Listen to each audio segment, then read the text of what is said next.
back, everybody. Today we're diving into Genesis chapter 12, where we meet one of the most pivotal figures in religious history, Abram. He later becomes to be called Abraham. He's not only the first patriarch of the Hebrews, but he also is someone who holds significant reverence across multiple religions: Christianity, Judaism, Muslim, the Druze, and the Baha'i faith. I'm calling this exploration, What's the Deal with Abram denying his beautiful wife and claiming she's his sister? Now we're going to kick things off reading from chapter 12:1. And the Lord said to Abram, "Go from your country, your people, and your father's household to the land I will show you." Wait, now what? No, that's right. God doesn't say it's a land that I will give you, but merely a land that I'll show you. Abram is called to pack up his life and leave behind everything he knows: his hometown, his relatives, and even his father's household. God doesn't tell him where this land is. He doesn't tell him what kind of land it is. Abram must follow God by faith alone. And the journey challenges Adam's faith and obedience while setting him apart for a significant role in God's plan. Now, faith often requires a believer to move into the unknown without a promise of what lies ahead. It's an important element of being a Christian, even if it involves suffering and sacrifices, because we look forward to a future promise of glory that's just not visible right now, yet it remains a strong source of hope. Now, after the death of his father, God commanded Abram to move to Canaan. That's right. Now, there's an important lesson for all of us on trust and persistence. You see, God will continually guide us towards our true purpose, urging us not to settle for less. A critical aspect of Abram's journey was not just his faith, but more significantly, the promises made by God. Abram's faith, trust, and belief in God became rock solid. He doesn't even question the marching orders. Now, scholars refer to this moment in the Bible as the beginning of the patriarchal history in Genesis, which tells the story of Israel's earliest ancestors, Abram and his sons Isaac and Jacob's sons, who create the 12 tribes of Israel. Continuing now with verse 2, God tells Abram, "I will make you into a great nation, and I will bless you. I will make your name great, and you will be a blessing." Now, this moment marks the start of a divine plan armed at blessing all the nations with Abram's lineage in its center.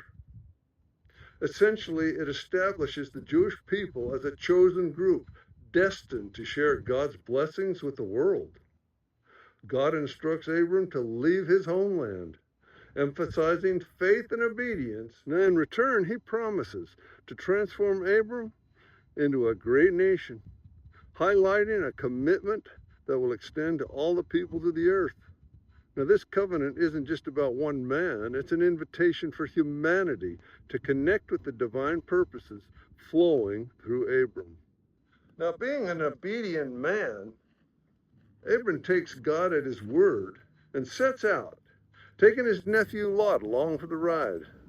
They leave Haran when Abram is 75 years old. Yeah, you heard me right. And there's another curveball.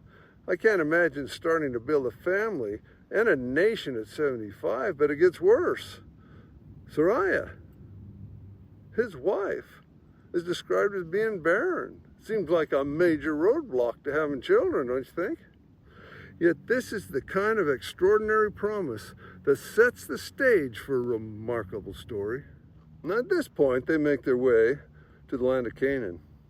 Once they arrive, God appears to him again, affirming that his land will ultimately belong to Abram's descendants.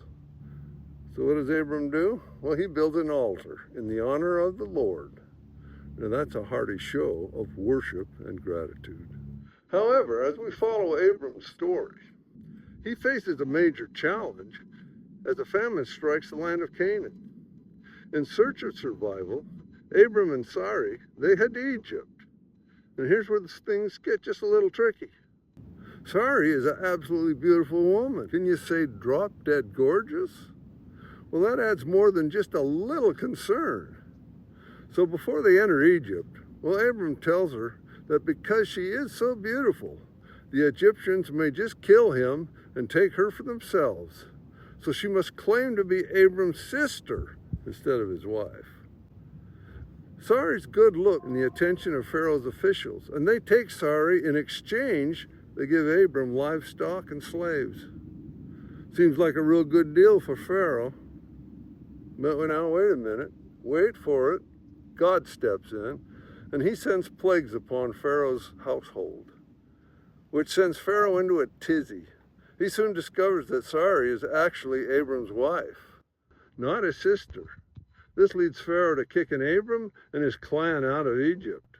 So they pack up their things, livestock, silver, gold, and they head back towards Canaan. Once they return, both Abram and Lot have become quite wealthy. They have so many animals that the land just can't support them both. So they realize this and decide they need a split.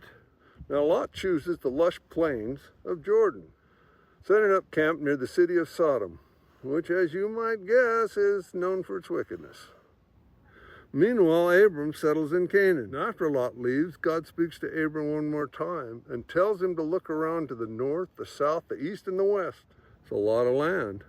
And God promises Abram that this entire land will belong to him and his descendants forever. Not only that, but Abram's family will grow so numerous, they'll be like the dust of the earth. Now, chapter 12 comes to a close with verse 18. So Abram went to live near the great trees of Mamre in Hebron, and he pitched his tents and built an altar to the Lord. So there you have it. The stage is set for a grand family saga filled with divine promises, a little drama, and the challenges of life. Now, next week, we're going to go and hit Adam's story yet again in chapter 13. I'm calling that one, What's the Deal with Lot? Sodom and Gomorrah, and Abram's daring rescue. Y'all come back next Wednesday now, you hear?